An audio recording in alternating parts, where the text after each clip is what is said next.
చందమామ కథలు. పిశాచం చేయలేని పని. సోమవరం అనే గ్రామంలో శివుడు అనేవాడు ఉండేవాడు. వాడి 16వ ఏట తండ్రి చనిపోయాడు. శివుడు చాలా తెలివైనవాడు, కానీ వట్టి సోమరిపోతు. ఒకనాడు వాడి తల్లి, నాయనా శివ, నువ్వు పొలం సంగతి పట్టించుకోకపోతే అది బీడు పడిపోతుంది, మనకు రోజు గడవడమే కష్టమవుతుంది అన్నది.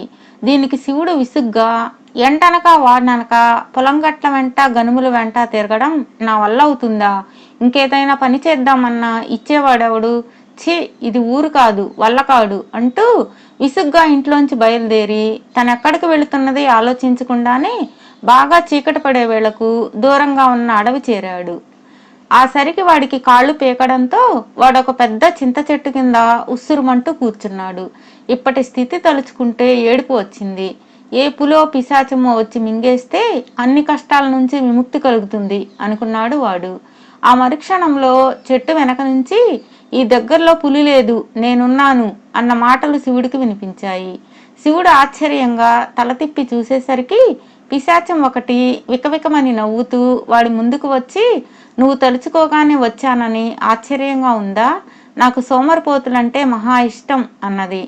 పిశాచాన్ని చూసి శివుడు ముందు భయపడినా అది సోమరిపోతు అనేసరికి కోపం తెచ్చుకుని, సరే, నేను సోమరిపోతునే, నువ్వేం సాయం చేయగలవు నాకు అన్నాడు. నీకేది కావాలన్నా ఇస్తాను, కానీ ముందు నా షరతులకు ఒప్పుకోవాలి అన్నది పిశాచం. ఏమిటా షరతులు అని అడిగాడు శివుడు సంశయిస్తూనే. 6 ఏళ్ల పాటు నేను నీకు బానిసగా ఉంటాను, ఏది కావాలంటే అది ఇస్తాను, నువ్వు రాజభోగాలు అనుభవించవచ్చు, 6 ఏళ్లు మాత్రమే అన్నది పిశాచం రహస్యం చెబుతున్నట్లు. ఆ తర్వాత అని అడిగాడు శివుడు.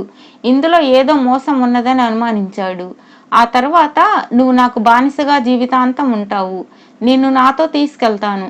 అయితే ఈలోగా నువ్వు చెప్పిన పని ఏదైనా నేను చేయలేకపోతే మాత్రం మన ఒప్పందానికి నువ్వు కట్టుబడి ఉండనవసరం లేదు. నీ దారి నీది, నా దారి నాది, ఇందుకు ఇష్టమైతేనే చెప్పు అన్నది పిశాచం. శివుడు పిశాచం పెట్టిన షరతులు ఒప్పుకున్నాడు. మరుక్షణం వాడి జేబులు బంగారు నాణాలతో నిండిపోయాయి.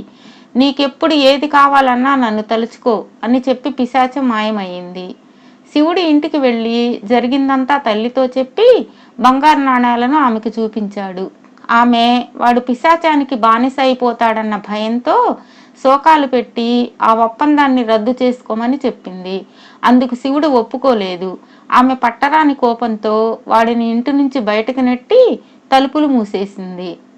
శివుడు అడవికి పోయి పిశాచాన్ని తలుచుకున్నాడు.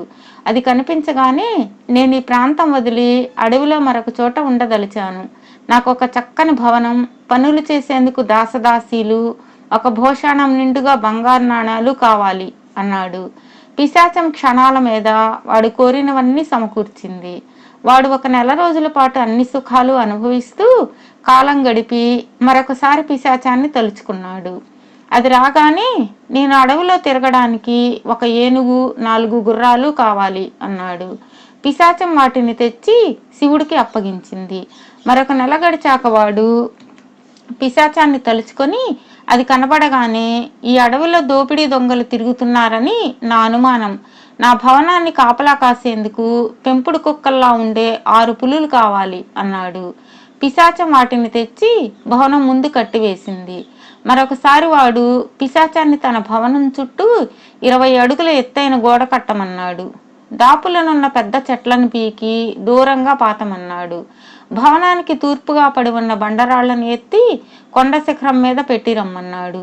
ఈ పనులతో విసిగిపోయిన పిశాచం వాడితో, నువ్విలా పీడిస్తావని తెలిస్తే నీ ఛాయలకు కూడా వచ్చేదాన్నే కాదు, సరే చూస్తుండు, నువ్వు నా బారిన పడకపోవు, అప్పుడు నిన్ను సలసలా కాగే నూనెలో వేసి తర్వాత ఎర్రగా కాలే పెనం మీద వేయిస్తాను, అప్పుడు నిన్ను ఒక్కసారే తినేస్తాను అనుకోకు, పొదునైన కత్తితో చిన్న చిన్న ముక్కలుగా కోసి 6 నెలల పాటు ఉదయం సాయంత్రం ఫలహారంగా తింటాను అన్నది పళ్ళు కొరుకుతూ. నేను నీకు చిక్కినప్పుడు కదా, చూద్దాంలే అని నవ్వేశాడు శివుడు. ఇలా 1 సంవత్సరం, 2, 3, 4, 5 సంవత్సరాలు గడిచిపోయాయి. పిశాచానికి శివుడు ఏం చెప్పినా క్షణాల మీద చేసేది. 6వ సంవత్సరం రాగానే శివుడికి బెంగ పట్టుకున్నది. తను చేసిన తప్పు తెలిసొచ్చింది.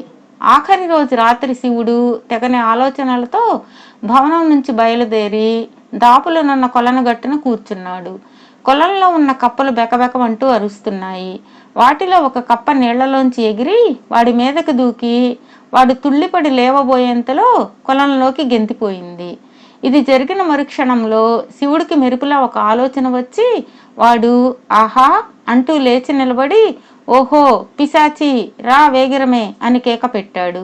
పిశాచం చెట్ల కొమ్మల్లోంచి వాడి ముందుకు దూకింది. నేనిప్పుడు చెప్పబోయే పని చేయాలి అన్నాడు శివుడు. మన ఒప్పందం ప్రకారం 6వ సంవత్సరం ముగిసేందుకు ఇంకా ఒక్క అరగంట మాత్రమే ఉంది. 6 సంవత్సరాల పాటు నువ్వు చెప్పిన మతిమాలిన పనులన్నీ చిటికలో చేశాను. త్వరగా ఆ పనేదో చెప్పు. నిన్ను నా బానిసగా చేసుకుని లోగడ చెప్పినట్లు కాక పచ్చి పచ్చిగానే తినేస్తాను అన్నది పిశాచం. నాకు కప్పల బెకబెకల సంగీతం వినాలని బుద్ధవుతున్నది.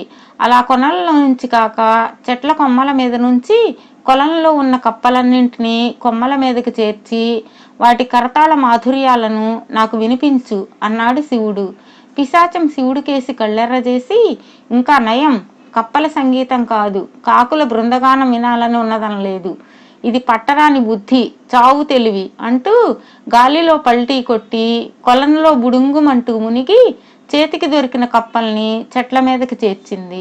పిశాచం మళ్ళీ కొన్ని కప్పల్ని పట్టేందుకు కొలంలోకి దూకేలోగా చెట్ల కొమ్మల మీద కప్పలు మళ్ళీ కొలంలోకి దూకేశాయి. పిశాచం కోపంతో కీచుకీచుమని అరుస్తూ కొలంలోని కప్పల్ని కొమ్మ మీదకి చేర్చడం, అవి మరుక్షణంలో మళ్ళీ దూకడం, ఇలా అరగంట కాలం గడిచిపోయింది. శివుడు ఉత్సాహంగా మన ఒప్పందం ప్రకారం నేను చెప్పిన పని నువ్వు చేయలేకపోయావు. 6 ఏళ్ల గడువు ముగిసింది. ఇప్పుడు నీ దారి నీది, నా దారి నాది.